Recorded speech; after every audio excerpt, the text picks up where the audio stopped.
All right, guys, let's go over the review. So, first problem, we got 6a plus 1 times a plus 1. So we're going to multiply the 6a by both of those factors in the second binomial. And we're going to multiply the 1 times both of those factors in the second binomial and add all those pieces together.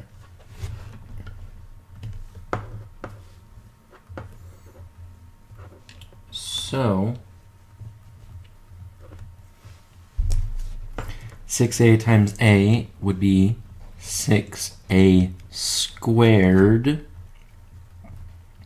6a times 1 would be 6a, and then 1 times a would be a, or I could write 1a. 1 times 1 is 1. Okay. The like terms are right there. Those are the only two that can be added together. That's a constant term. It doesn't have any a's with it, so it can't be combined with any of the other stuff. A squared is different than a, so the a squared can't add together with those either. So we got this, and now we'll simplify it and write it in standard form. 6a squared plus 6a plus 1a is 7a.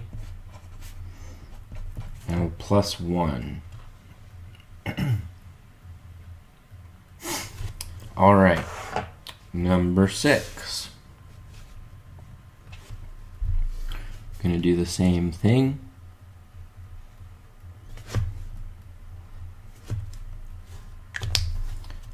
Color coded again.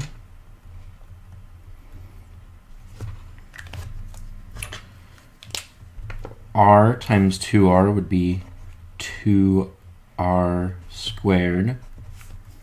R times -1 would be -r, or say subtract r.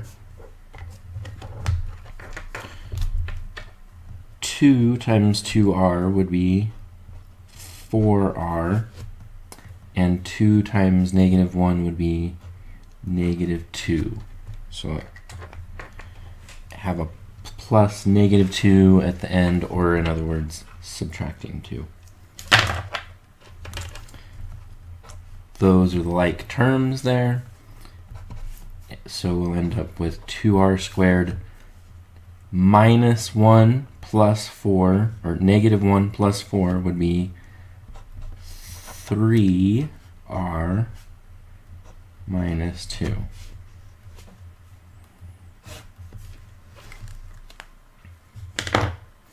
Okay, number 7. This one, we've got a binomial times a trinomial. So this one's going to have a little bit more involved. We're going to multiply the 3x times each term in the trinomial, and then we're going to multiply the 4 by each term in the trinomial. So 3x times x squared would be 3x cubed. X squared is x times another x makes x times x, which would be x cubed. Then 3x times -8x would be minus 24x squared. X times x is x squared. 3x times 1 is 3x. And then we got 4x squared minus 32x, and then 4 times 1 is 4. Alright. We gotta find the like terms. So I'm gonna start with the highest power I see here. 3x cubed. There are no other x cubed terms or third degree terms. So just have 3x cubed. Now I'm going to get all the x squared terms.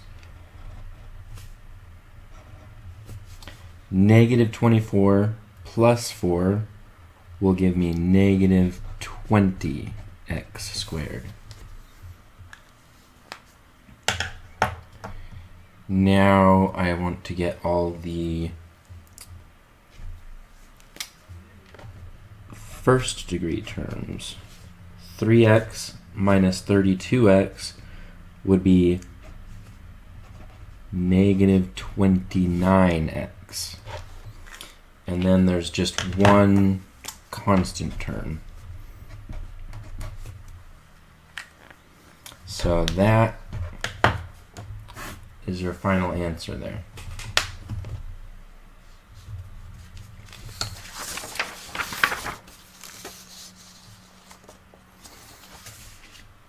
Now to the dividing problems. So we're going to divide this trinomial by 8k. I'm going to write it kind of like number 10 is written.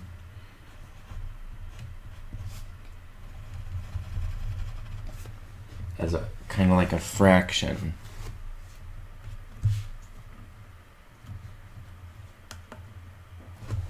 All right. Oh. Okay. So this whole thing divided by 8k would be the same as each of these terms divided by 8k. So I'm going to change this one big fraction into 3 smaller fractions.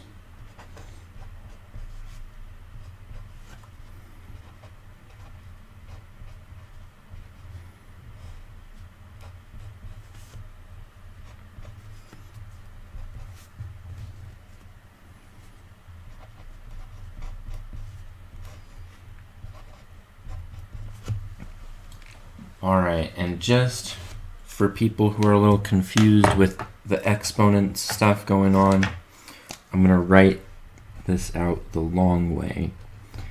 K to the third power is k times k times k.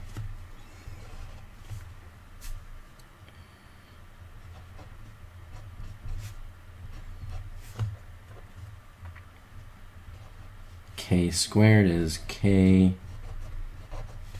times k.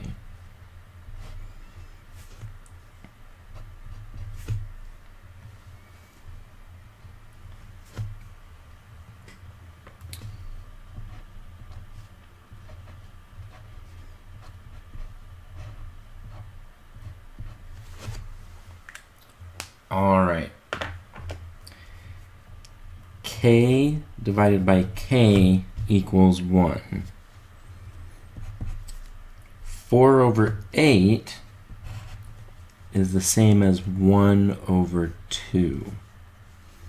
So the k divided by k is 1. So those two k's kind of cancel out and leave us with just k squared on the top. Same thing here. That k and that k will divide to 1. And we'll just be left with 3 times k over 1. This right here, k divided by k, is 1. So we'll just be left with 32. And to write that out nice and neatly, I'll put k squared over 2 plus 3k plus 32.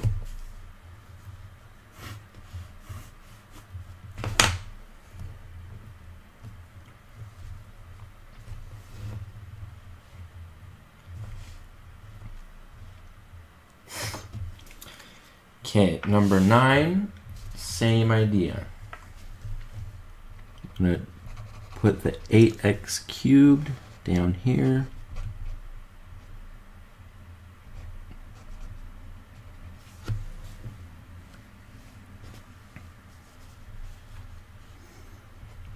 And then I'll separate that into 3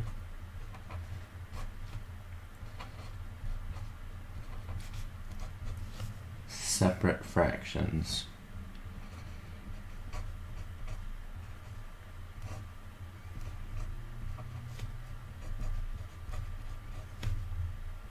So you can see what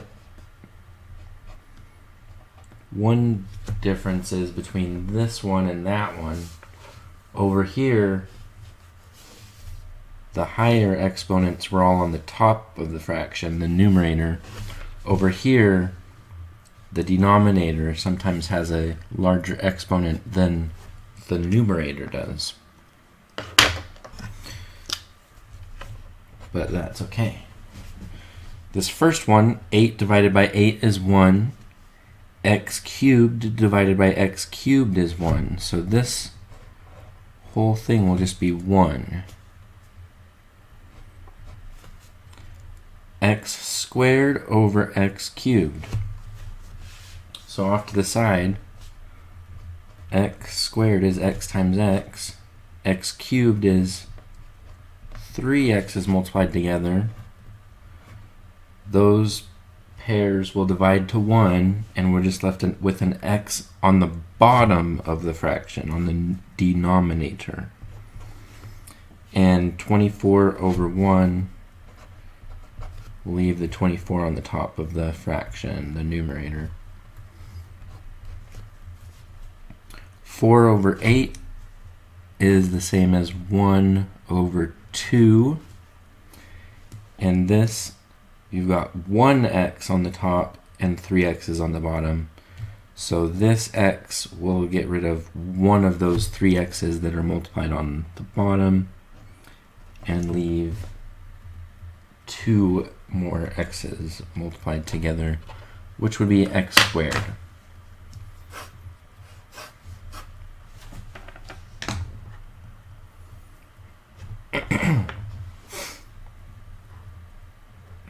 I'm going to leave number 10 for you to figure out on your own and move on to this page. So let's look at the instructions first. For each polynomial in factored form, find the zeros or x-intercepts and state the end behavior. So, first of all, with the zeros, we're going to look at each factor separately.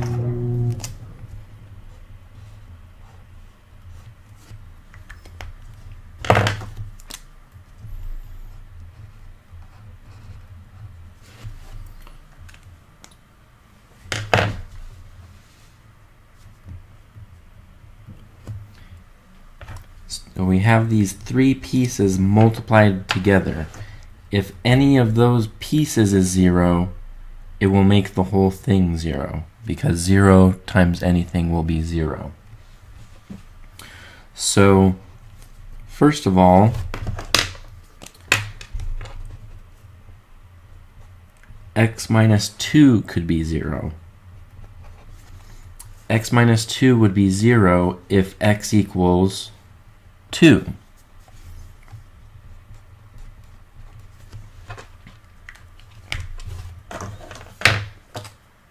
Okay, this purple one, x plus 1 could be 0. And that would happen if x was negative 1. Okay, this middle one is a little trickier. So 5x plus 4 could equal 0.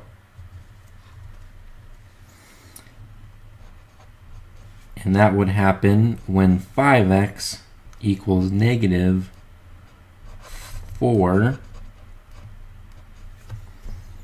And that would happen if x equals negative 4/5.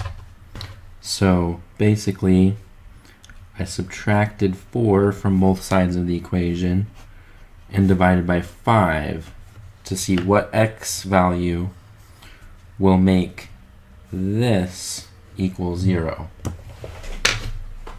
So, for our final answer, we're going to say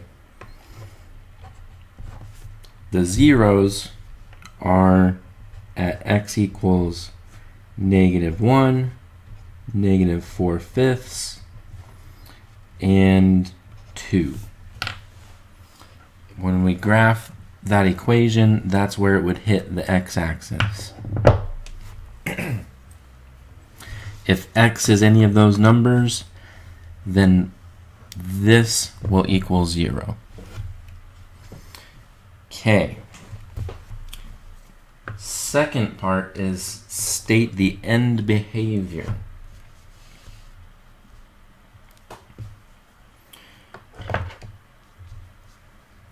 Okay.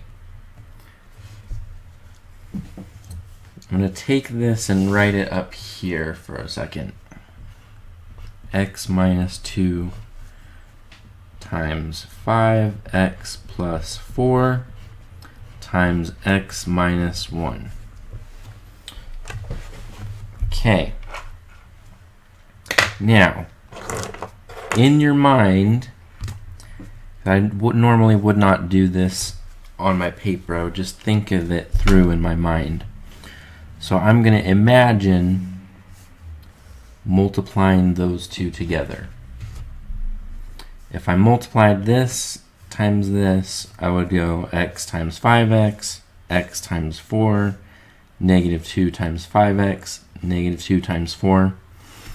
And I would end up getting x times 5x is 5x squared. And I'd get some other stuff after that. And then I'd take what I got from multiplying that out, and I'd multiply it by x minus 1. And so I'd multiply 5x squared times x, and I'd get 5x cubed. And then I'd multiply 5x squared times negative 1. And then I'd multiply all these pieces times that, and I'd get a bunch of smaller terms that were like x squared terms and x to the first and a constant term at the end. The last term being plus 8. Though that's not important. Okay, so you don't actually have to multiply the whole thing out and get all the little details. You just have to know if you did multiply it out. That's what I'm imagining. If I multiply this, I'll get 5x squared plus smaller terms. Then I multiply that times this part, and I'll get 5x cubed plus smaller terms. 5x cubed being the leading term tells me that the end behavior is going to be going up on the right, down on the left, because that is an odd degree and it's positive coefficient, positive 5. So part B, it's going to be going down on the left, up on the right. And if you want to write it the fancy way we talked about, that's even better, but you can just write it this way if you like. Okay. Number 12, I'm going to let you figure out on your own. But number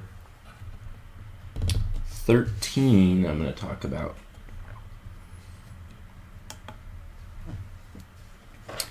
Okay. Part A.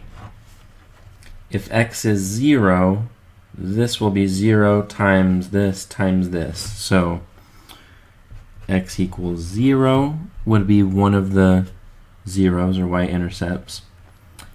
This one will have to calculate 2x plus 5 equals 0. So 2x equals negative 5. X equals negative 5 halves.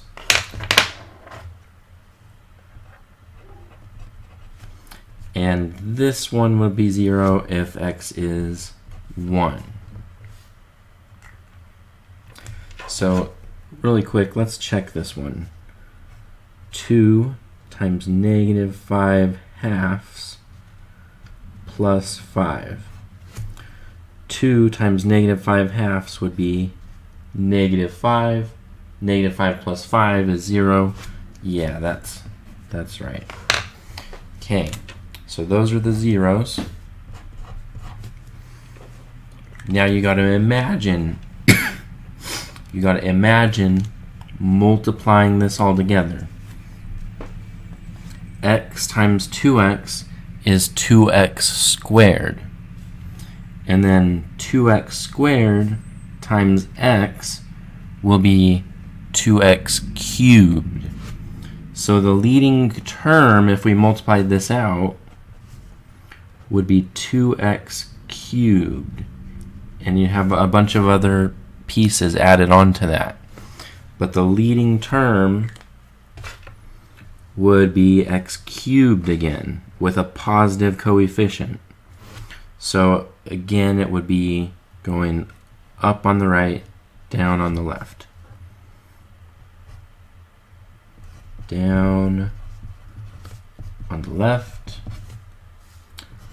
up on the right.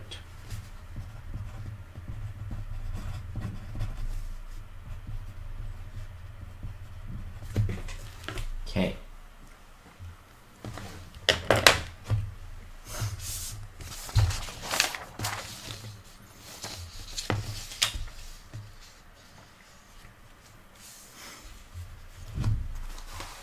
Number 16 here. It says you may use a graphing calculator. So we are going to do that. It also says make sure that the maxima, minima, x-intercepts, and y-intercepts are all accurate. So I'm going to go to my app, go to the equation section, and clear it. And I'm going to type in, let's do number 16 together here. So I'm going to type in negative x to the fourth plus x to the third plus 3x squared minus 3. Save the equation, press graph, and zoom in a little bit. And let me make that so you can see it a little better.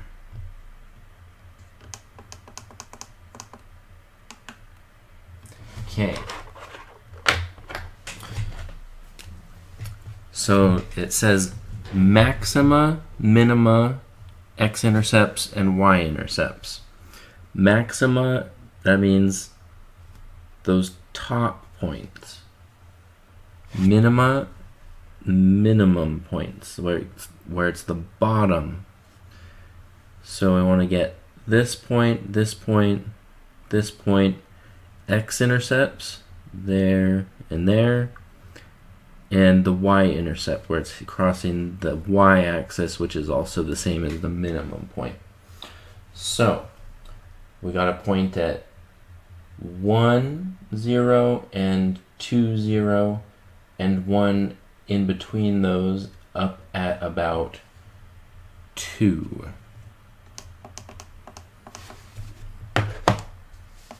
So, back to here.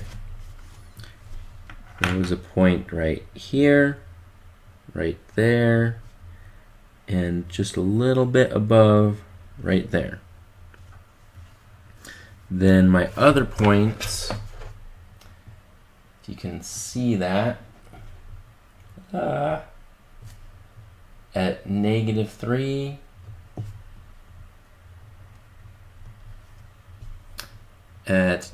so 0, -3, and -1, -2, and then it's going really steep down from there. So we'll draw in that shape now.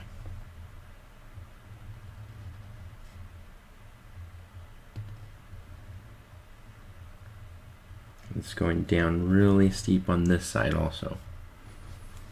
Okay, so find the points where it crosses the x-axis or the y-axis, the intercepts, and the maximum, the little top points, and the minimum, the little bottom points. And make sure you get those, then just draw in the rest of the graph. Okay, let's look at number 17 and 18. Could a quadratic function ever have as many zeros as the polynomial in number 14? Explain why or why not. Well, let me put that into here really quick since we didn't do that yet. That was x to the third minus 4x squared plus 7. And we'll get rid of that one that we were just looking at. Okay.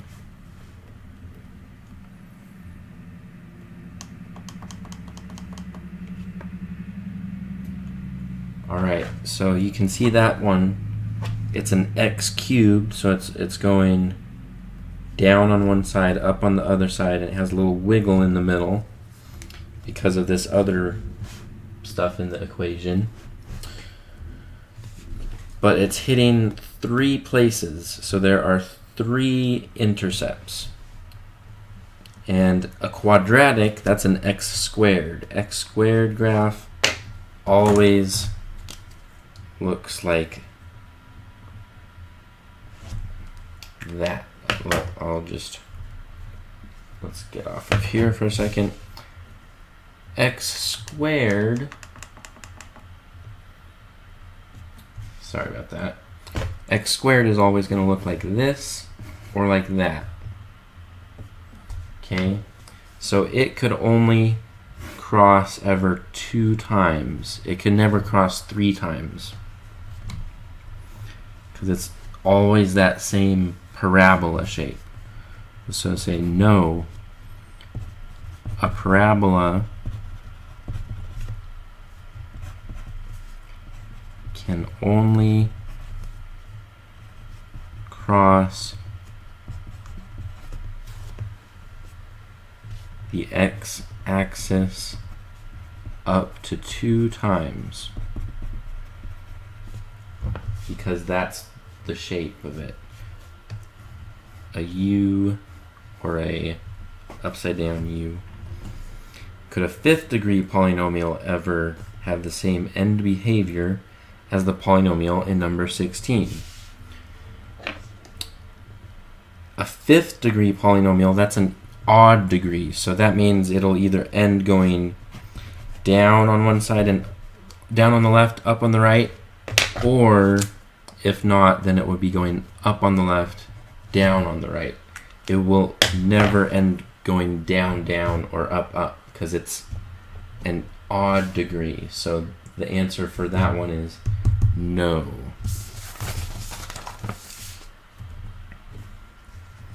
Okay. Number 19 and 20 says graph it without using a graphing calculator. Create a table of x and y values in the space to the side. Use a graphing calculator use a regular calculator to evaluate f of x for each integer within the domain shown on the graph, -8 to 8, and then plot all the points that fit on the graph and sketch in the general shape. Some points will be outside the range shown on the graph. Okay. So, we go -8, -7, -6, -5, -4, -3, -2, -1. And 0, 1, 2, 3, 4, 5, 6, 7, 8.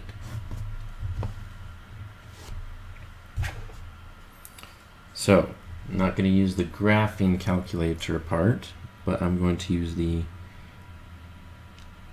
regular calculator part. I'm going to type in this, putting a -8 in for x. -8. Let me use a different calculator that you can see better.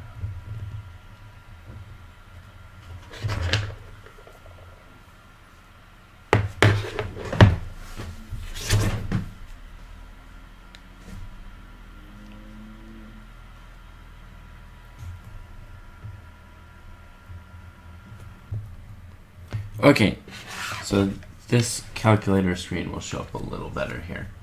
So I typed in the equation right here, putting in -8 where the x is. So -8 cubed minus 3 times -8 squared minus 3. And that gives you -707, which is way outside of the range of this graph. So we don't need to put that on the graph. Now I'm just going to go up here. I'm going to re-enter that, but with -7 instead of -8 for x. -493. That's still outside of the range of the graph. We only want between -8 and 8.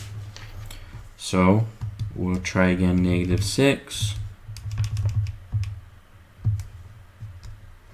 Still not showing up on the graph.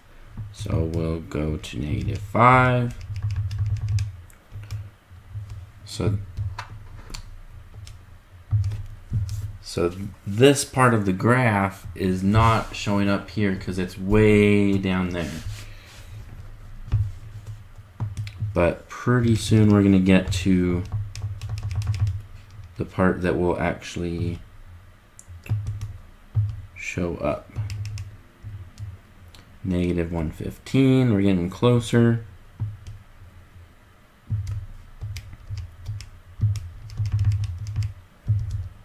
-57.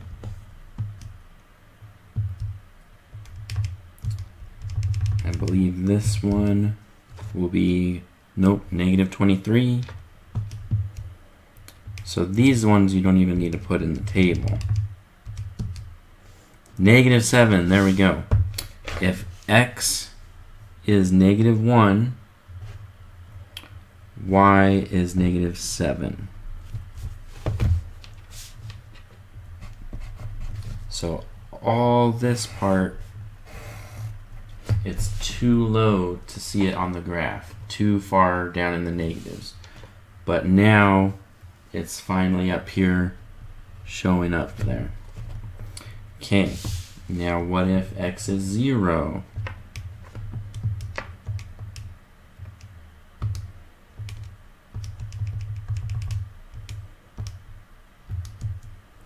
Y would be -3.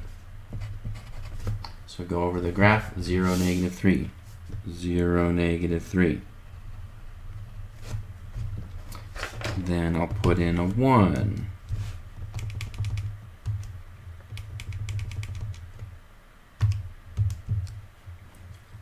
Get -5. 1, -5.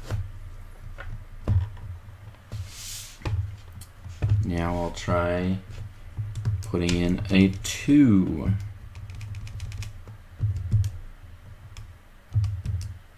-7. It's going back down. It's 2, -7. Over here, 2, -7. Is it going to keep going down or go back up?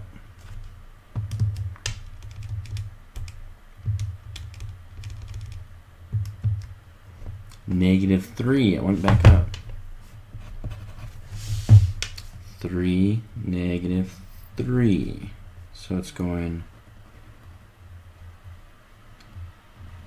like this.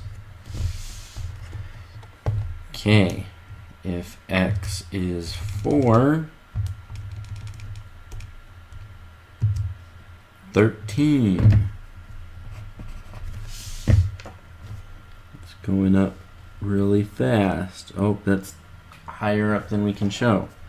So it's going up like this. And if we try 5, 6, 7, 8, I believe that those will all be too big to show up and bother with. Yeah, outside of the range of the graph. We'll try 7. Yeah, all these numbers, it's going to be way so far high up that it's not going to show up on the graph. So there we go. You're just putting in these x numbers into the equation for x and seeing what each one gives you for the y value and putting those points on the graph. Same thing on number 20. All right. Thanks for watching the video, making sure you're ready for the test. I'll see you next week.